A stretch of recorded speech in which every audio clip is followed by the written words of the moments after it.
The Ark of the Covenant is known by many around the world as the place in which God ruled Israel before Christ came to earth.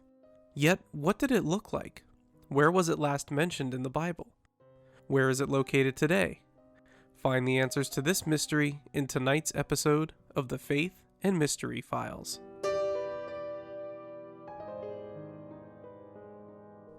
To begin with, what is the Ark of the Covenant? There are several key facts that should be noted listed in Exodus 25:10 through 22. First, the shape of the ark was that of a rectangle, and it was built using shittim wood. The ark was about 3 feet and 9 inches long, 2 feet and 3 inches wide, and 2 feet and 3 inches in height. Secondly, it was said to be overlaid with gold. There were also 4 rings that were set in each corner, and these rings were to hold the golden staves, or poles. The poles were used to lift up and hold the ark. Additionally, there was a lid or mercy seat. It too was also around 3 feet and 9 inches long and 2 feet and 3 inches wide. The mercy seat was also to contain 2 cherubims. Their wings were a cover for the mercy seat, while their faces looked toward each other. It's important to note as well that God gave Moses specific instructions on how the ark was to be made.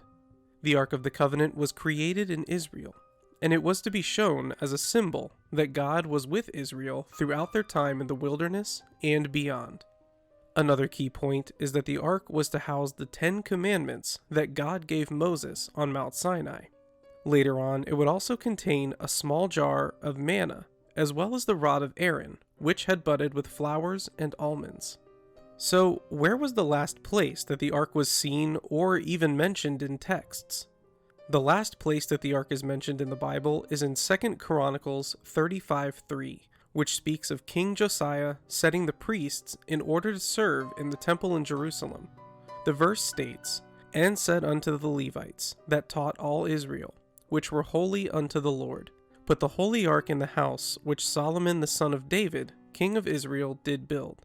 It shall not be a burden upon your shoulders. Serve now the Lord your God, and his people Israel." This verse shows that the last place the Ark of the Covenant was seen was in the temple. It's said that the ark remained in the temple until Nebuchadnezzar destroyed it around 586 BC. In 2 Chronicles 36:7, it says the following: "Nebuchadnezzar also carried of the vessels of the house of the Lord to Babylon, and put them in his temple at Babylon." Outside the Bible, there are also a few theories that suggest where the ark could be. One of these theories comes from a book called the Second Book of Maccabees. This book was not added with other books in the Bible, or otherwise known as non-canonical. The book says that right before Babylon invaded Israel, Jeremiah was told by God to place the ark in a cave on Mount Nebo, the same mountain where Moses went to see Israel's promised land. It states that Jeremiah found a room in the cave and placed not only the ark, but also the tabernacle's incense, as well as the tent of the tabernacle itself. He then blocked the entrance to protect the ark.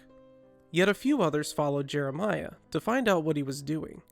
However, they could not find the entrance to the cave. It's said that when Jeremiah learned what the men had tried to do, he told them that the place would remain unknown until the Lord would gather his people and show his mercy towards them. This could be the true account. Yet how would he be able to get the ark to the cave without help, as it needed to be carried by 4 people, specifically Levite priests? Another theory is that the ark was hidden underneath the Temple Mount to prevent Nebuchadnezzar from taking it. Some even believe that there's a treasure map or copper scroll that leads to the exact location of the ark. Or has the Ark of the Covenant been found already?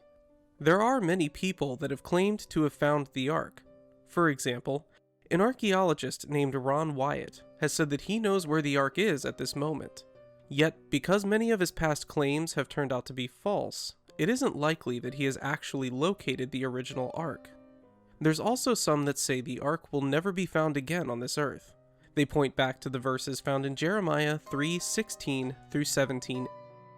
"And it shall come to pass, when ye be multiplied and increased in the land, in those days, saith the Lord, they shall say no more, the Ark of the Covenant of the Lord, neither shall it come to mind, neither shall they remember it. neither shall they visit it, neither shall that be done any more. At that time they shall call Jerusalem the throne of the Lord, and all the nations shall be gathered unto it, to the name of the Lord, to Jerusalem. Is the Maccabee account true? Is the ark hidden inside of a cave in Mount Nebo?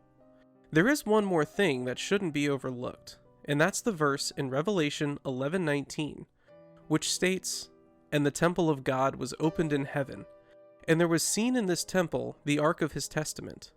And there were lightnings and voices, and thunderings, and an earthquake, and great hail." Will the ark not be revealed until the last days, as Jeremiah said? As Brody said in Indiana Jones and the Raiders of the Lost Ark, for nearly 3,000 years, man has been searching for the lost ark. It's not something to be taken lightly. No one knows its secrets. It's like nothing you've ever gone after before. Thank you so much for watching this episode of the Faith and Mystery Files. You can check out previous episodes of true stories and investigative accounts. Or you can send in your own true stories as well, and let us know of any mysteries that you would like us to investigate by filling out our form. The link is in the description box below. Thank you again. Until next time, may God bless you.